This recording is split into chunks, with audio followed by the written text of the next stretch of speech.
Olá, meu irmão, minha irmã, Deus abençoe você nessa sua busca por conhecimento da palavra de Deus. Meu nome é Lucas e sou o diácono da Igreja Assembleia de Deus aqui em Buriti dos Lopes, estado do Piauí. E estou hoje para comentar mais uma aula da nossa lição, da lição do terceiro trimestre de 2021, o plano de Deus para Israel em meio à infidelidade da nação, as correções e ensinamentos divinos no período dos reis de Israel. A lição de hoje é a lição de número 6, o profeta Elias e Eliseu, seu sucessor. O recorte histórico que nós vamos abranger hoje é após a vitória de Elias no Monte Carmelo até a sua elevação, né, o seu arrebatamento no redemoinho ali nas margens do Rio Jordão. Por que na aula passada nós falamos de Acasias? O recorte histórico não deveria ser desde Acasias? Na verdade, a gente vai retroceder um pouco, tá? Desde antes de Acabe morrer, os últimos momentos de Elias como profeta do Senhor. Elias foi um grande profeta, com certeza o maior dos profetas do Antigo Testamento. Ele aparece, inclusive, na transfiguração junto com Moisés. Moisés representando a lei e Elias representando os profetas. Tamanha sua importância. Ele foi um profeta, inclusive, um pouco diferente dos demais da Bíblia Sagrada, porque a sua historicidade, a historicidade conta mais os seus atos do que as suas palavras. Ele não foi um homem de escrever livros, ou pelo menos não chegaram até nós. Ele não foi homem de deixar cartas e escritos, assim como Jeremias, Isaías, Daniel e outros profetas, mas ficou mais focado nas suas obras, no seu ministério, nas coisas que ele fez e nas coisas que ele sofreu. Voltando ao recorte histórico de Elias e o desafio no Monte Carmelo, após isso acontecer, Elias foge de diante de Jezabel.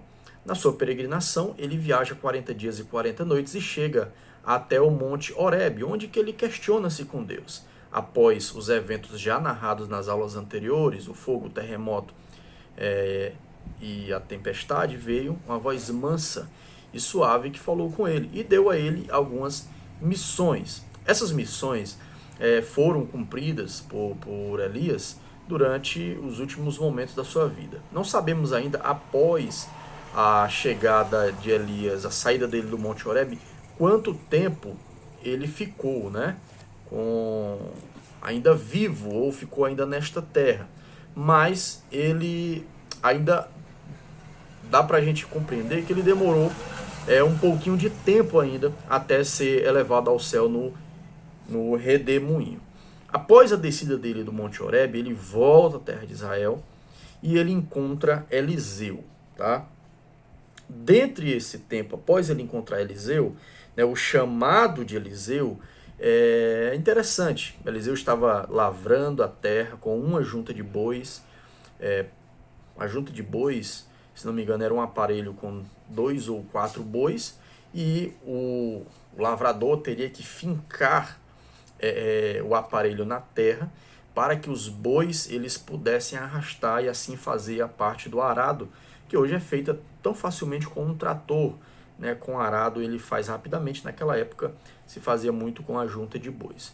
Ele chama Eliseu, no capítulo 19 de primeiro livro dos reis, ele chama Eliseu e Eliseu o segue, mas diz, deixa eu me despedir do meu pai e da minha mãe. Ele mata os bois, da sua junta de bois, e quebra os aparelhos de madeira e faz uma fogueira e faz ali um churrasco. Eu queria ter participado desse churrasco aí de Eliseu.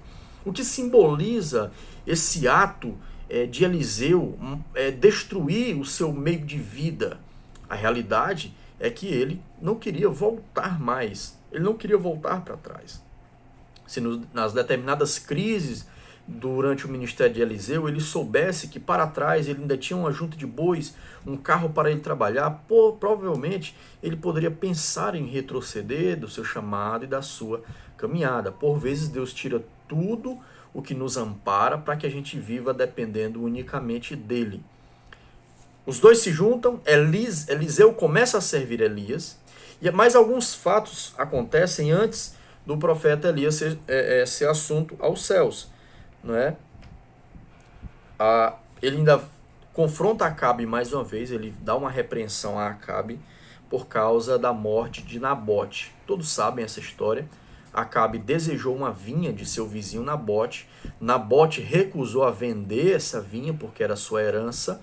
Então Acabe fica triste, fica acabrunhado. A sua mulher, Jezabel, ela vê que ele está triste, arma uma cilada, mata Nabote e Acabe toma posse da vinha de Nabote.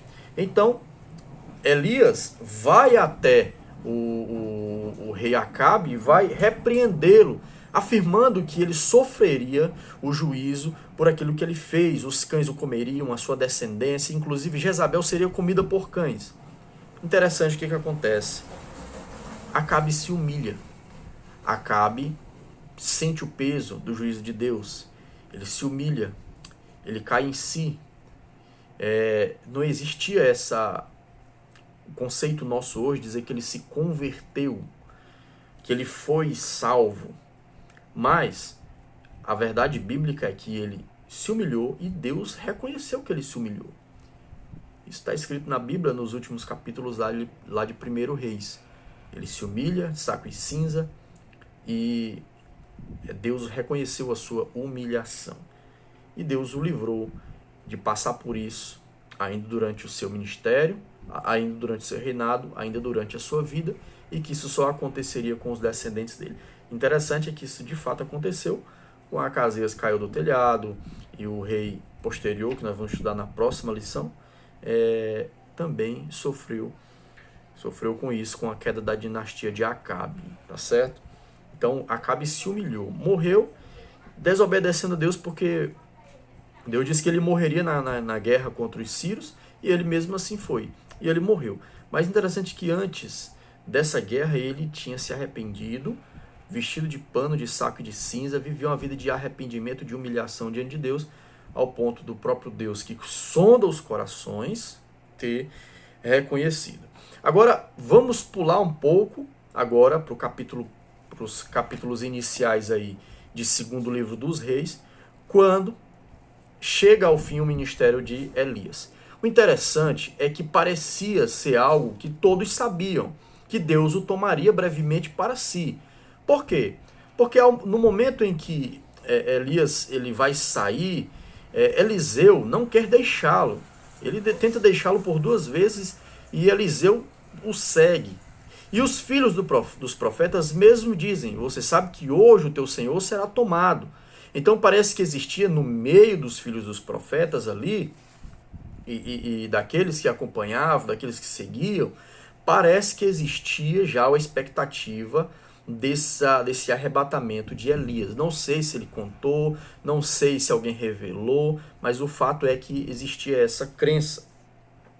Eliseu serviu a Elias durante um certo tempo, né, e pediu para ter a porção dobrada do seu espírito.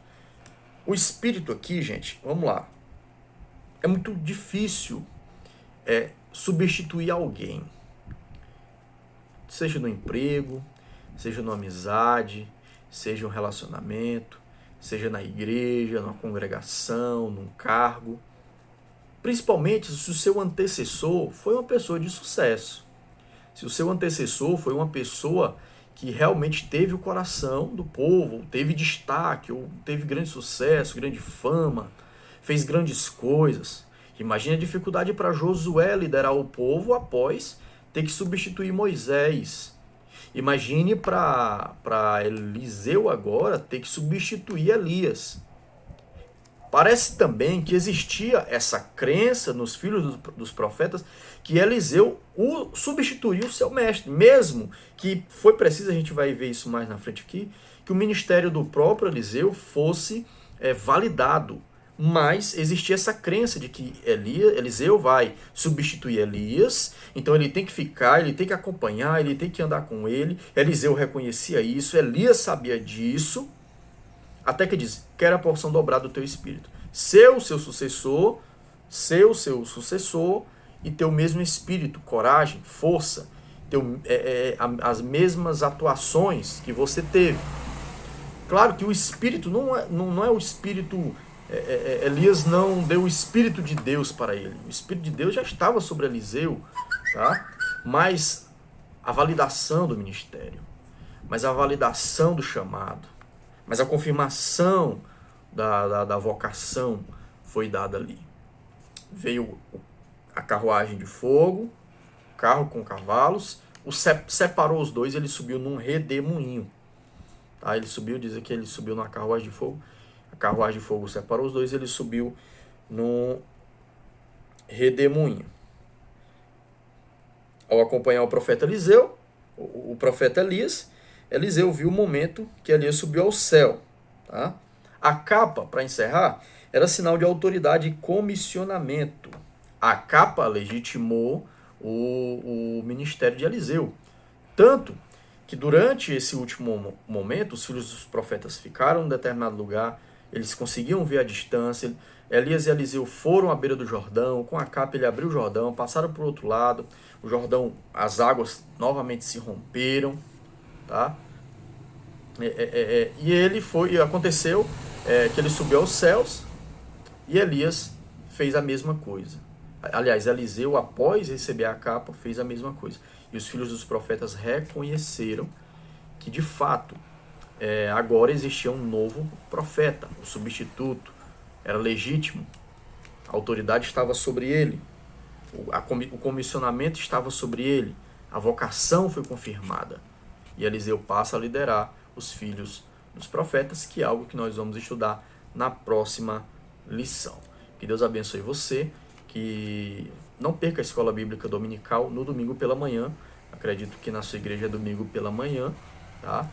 8, 8h30, 9 horas, muda de cidade para cidade, mas não perca a escola bíblica dominical. Você que é professor, pode utilizar, colocar suas dúvidas, suas sugestões, seus questionamentos aí nos comentários. Se inscreva no canal e ative o sininho.